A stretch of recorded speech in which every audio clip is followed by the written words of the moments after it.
السلام عليكم ورحمة الله تعالى وبركاته. مرحبا بكم في فيديو جديد وشيوة جديدة من شيوات الزولين.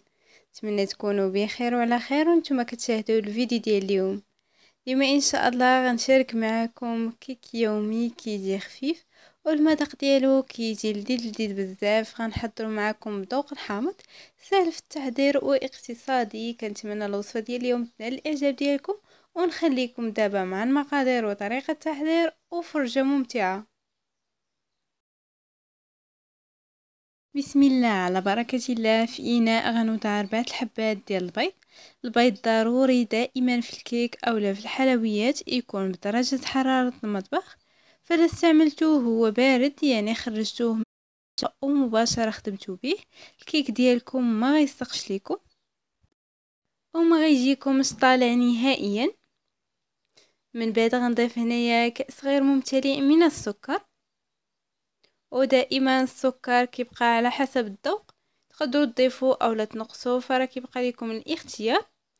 من بعد كنطرب المكونات ديالي كاملين مع بعضياتهم جيدا حتى كيبداو يذوبوا ليا هذوك الحبيبات ديال السكر في البيض.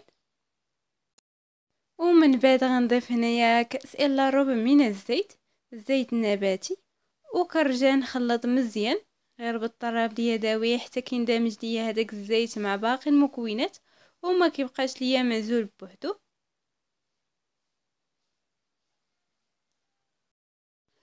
ودابا غنضيف علبه من الياغورت بوزن 110 غرام. بالنسبه ليا وضعت ياغورت بنكهه الفانيلا، تقدروا ديروا اي نكهه كتفضلوا.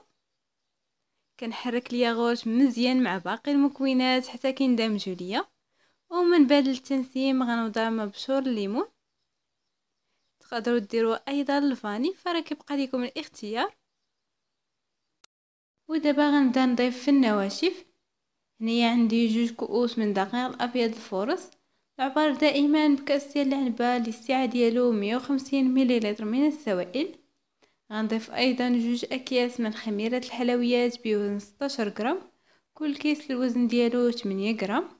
وكنغربل المكونات ديالي مزيان باش ما يبقاوش عندي هذوك التكتلات اولا دوك الحبيبات ديال الخميره والدقيق.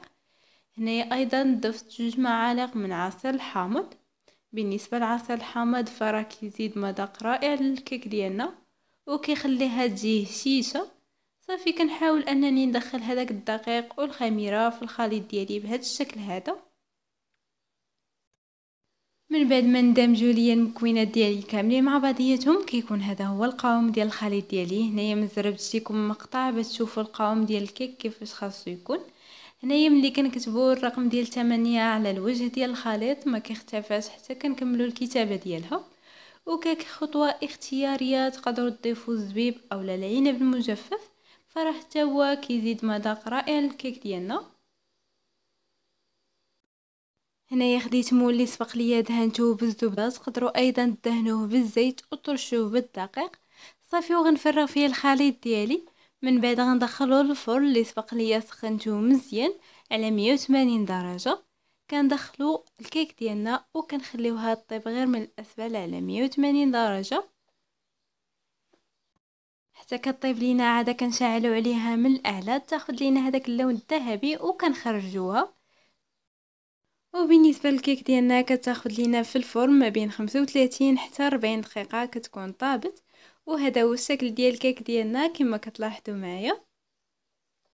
الكيك ديالنا كتاخذ واحد اللون ذهبي اللي رائع بزاف، وكما كتلاحظوا معايا كتجي خفيفه كتجي هشيشه بزاف.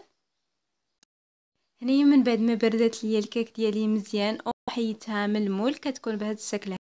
كما كتلاحظوا معايا كيكون السمك ديالها عالي، كتجي خفيفه كتجي هشيشه. كنتمنى فعلا تجربوها وان شاء الله تنال الاعجاب ديالكم. ودابا غندهن الكيك ديالي بشويه ديال العسل وغنزينها باللوز ايفيلي. تقدروا تزينوها باي حاجه متوفره عندكم. ممكن ايضا تدهنوا الكيك ديالكم بالمربى وتزينوها بالكوك اولا كاوكاو فراه كيبقى لكم الاختيار. تقدروا تزينوها باي حاجه متوفره عندكم اولا تخليوها غير هكاك فراه كتجي رائعه جدا. وبالنسبه للوز ايفيلي فراه حمرته شويه. صافي، وكنوضعو على الكيك ديالي بهذا الشكل هذا. كما قلت لكم تقدروا تزينوا الكيك ديالكم باش ما بغيتو.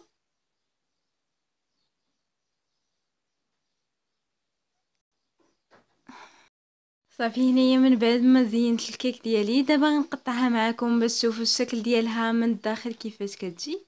فرا كتجي هائله جدا، كتجي خفيفه لذيذه بزاف. كنتمنى فعلا نجربوها، وانا متاكده ان شاء الله لو جربتوها غتنال الاعجاب ديالكم وغتولي معتمده عندكم. ولا عجبتكم الوصفه ديال اليوم ما تنسونيش من لايكاتكم وتعليقاتكم اللي كتشجعني بزاف، وايضا اقتراحاتكم الوصفات اللي بغيت نحضر معكم. ولا كنتوا اول مره كتشاهدوا القناه ديالي فمرحبا بكم والف مرحبا. اشتركوا في القناه وفعلوا زر الجرس باش دائما توصلوا بجديد الوصفات. وهكا كنكونوا وصلنا لنهايه الوصفه. السلام عليكم، الى الوصفه القادمه ان شاء الله.